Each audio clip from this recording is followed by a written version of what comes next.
Day. And until I, the illustrious general, actually get more technology than camera laid on chest of drawers, we're just gonna go all audio for this review. And what are we taking a look at today? Well, today we're taking a look at Alien 3 on the Sega Genesis. Now, I've already reviewed Alien 3 on the Super Nintendo, and both games could not be more dissimilar. Well, there are some similarities. It's a side-scroller, and you do shoot things. But outside of that, well, let's get on to the review itself. First and foremost, the graphics don't really look all that bad. They're not as detailed as the Super Nintendo versions, but they still do the job. The music for this game is excellent, vastly superior actually to the soundtrack for the Super Nintendo version.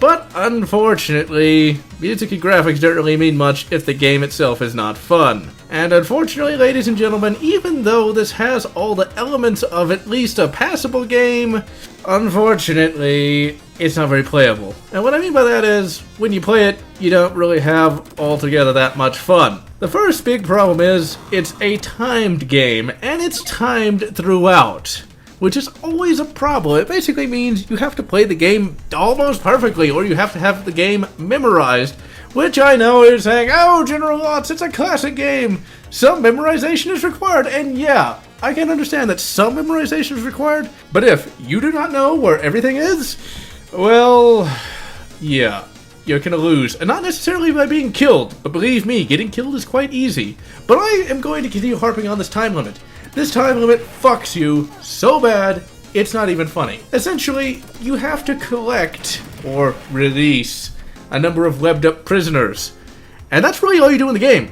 That's it. You release the prisoners in a time limit that's either 5 or 3 minutes long. And that's it. And as you can imagine, this gets boring fast. Alien 3 on the Super Nintendo gave you a huge number of objectives that were not timed. And you can actually choose from a list of them. Here it's just rescue the guy, find an exit. And oh yeah, you can imagine when after you collect the final prisoner, finding that exit is not necessarily easy. Not easy at all, especially since it has the same time pool. Meaning if it took you almost all of the 4 to 5 minutes to find the prisoners, you have that same 4 to 5 minutes to find the exit. So if you're down to 10 seconds and you collected the last prisoner, you lost. And I hate that, because it's just so arbitrarily idiotic. Now on to the actual gameplay, where you control Baldy Ripley. The controls are very stiff. The jumping, unlike in the Super Nintendo, is just a tiny hop, whereas in the Super Nintendo version it was a giant moon leap. The level design for the game also is bad, and I can say this for one reason. You can't really see where you're going, which is a problem when you take falling damage. So if you don't know there's a platform there, you're gonna jump down thinking you're going to hit the ground, fairly close to where you jumped off of, and instead fall into a pit, or just take more falling damage. And you take a lot of damage. Why? Because you move like you're an 80-year-old arthritic. You can't really turn very fast, and you can't really react to the xenomorphs all that fast either. And I personally don't think that at 25, my reflexes degraded to the point where I can't actually shoot something. The xenomorphs in this game just move way too bloody fast, and they'll blindside you at all opportunities, which, as you can imagine, is horrifically annoying. So essentially, let's look at it like this. Let's take a look at it from a distant perspective. You've got a time limit, which means you have to do things fast.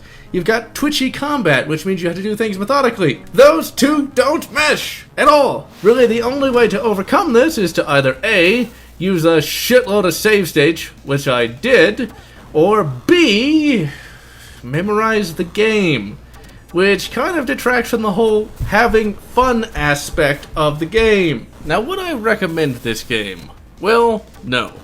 I will admit that this is not the worst movie licensed game out there, and in many ways this game is at least functional, if at least not fun. Now really, if you want a good Alien 3 game, well, there is Alien 3 on the Super Nintendo, and it is vastly superior to this game in just about every conceivable way, sans the music. And with that, there's not altogether that much else to say about this game. It is bad.